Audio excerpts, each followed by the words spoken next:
তুমি নিজের উপর জুলুম করে ফেলো, সঙ্গে সঙ্গে তুমি দুইটা হাত আমার মাওলার দিকে উঠায় দিয়া, দুইটা হাত উপরের দিকে উঠায় দিয়া আমার মাওলার কাছে ক্ষমা চাও। আমি মাওলা ঘোষণা দিলাম তোমার জিন্দেগীর সমস্ত গুনাহগুলো আমি আল্লাহ তোমাকে ক্ষমা করে দিব।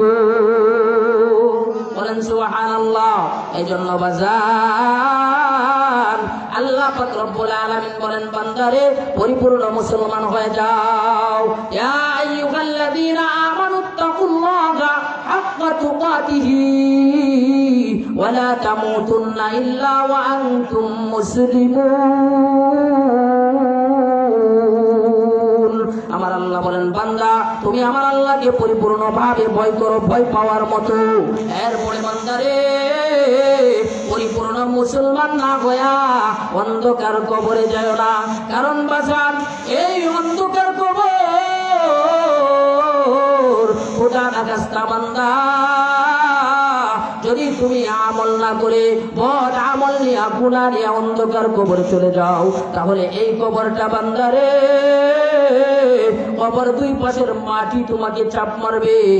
আল্লাহর রাসূল বলেন, 99 তিন্নিনা। এরে বান্দা, গুনাহ নিয়ে কবরে গেলে ওই কবরটার ভিতরে সাপ বিচ্ছু পড়ে যাবে, 99টা সাপ আসবে। ওই নাফরমানের কবরে জাহান্নামের আগুন জ্বালায় দেওয়া হবে।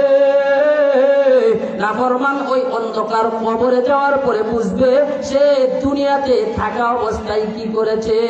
এই জন্য বাজান এই দুনিয়াটা ভোগ বিলাসের জায়গা নয়। কারণ আপনি আমি অহংকার করতেছি 2 দিনের হায়াত পায়া, কিছু সম্পদ পায়া, আমার সন্তান পায়া, আমি মাল পায়া অহংকার করি। অথচ বাজান একবার কি চিন্তা করেছেন আপনার আমার জীবনের সূচনা কোথায়, আপনার আমার জীবনের সমাপ্তি কোথায়? আপনার আমার জীবনের সূচনা হলো আউয়ালুকা নুতফাতুন কাযরাতুন। তোমার জীবনের আমার জীবনের শুরু হলো এক ফোঁটা নাপাক দুর্গন্ধযুক্ত পানি। জোরে বলেন ঠিক কিনা? আপনার আমার জীবন এক ফোঁটা নাপাক পানি দিয়ে শুরু হয়েছে।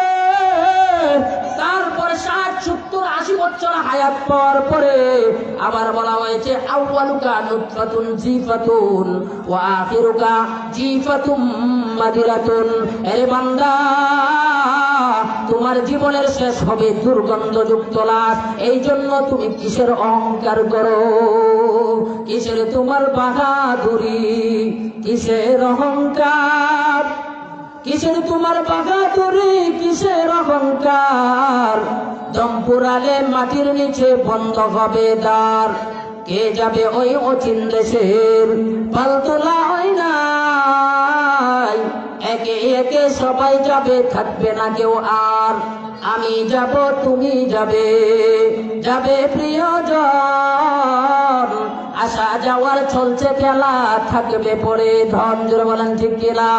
এই বাজান, এই পৃথিবীতে আমার দাদা ছিল, আমার বাবা ছিল। দাদা চলে গেছে, বাবা চলে গেছে, এবার আমিও চলে যাওয়ার পালা, আমিও চলে যাব। এই ধন সম্পদ যা আছে কোনো কিছু সাথে নিয়ে যাইতে পারবো না। 7টা প্রদেশের বাচ্চা সিকান্দার মৃত্যুর সময় তার উজির নাজিরদেরকে ওসিয়ত করেছে, ওরে আমার উজির নাজিররা ভালো করে লক্ষ্য করো, ভালো করে শুনো। আমি যখন মারা যাই আমার লাশটা কফিন করার সময় 2টা হাত বাহিরে রাখবা। এবার উজির নাজিররা বলতেছে, বাচ্চা বুঝলাম না, মানুষ হাত কাফিনের ভিতরে দেয়, কিন্তু আপনি বলতেছেন কফিনের বাহিরে রাখার জন্য।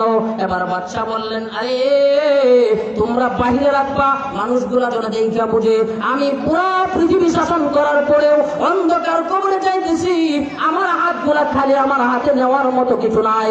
এবার বাচ্চা মারা যাওয়ার সঙ্গে সঙ্গে কফিন করার সময় 2টা হাত বাইরে রাখা হয়েছে।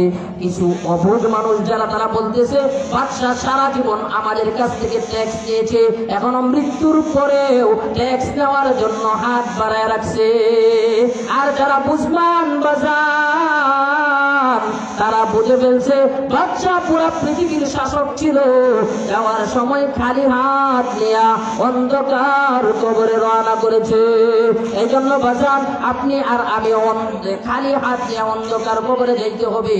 এই জন্য এই পৃথিবীতে হায়াত থাকতেই আমার আপনার জীবনকে আমল দিয়ে সাজাইতে হবে। যারা বলেন ঠিক কিনা?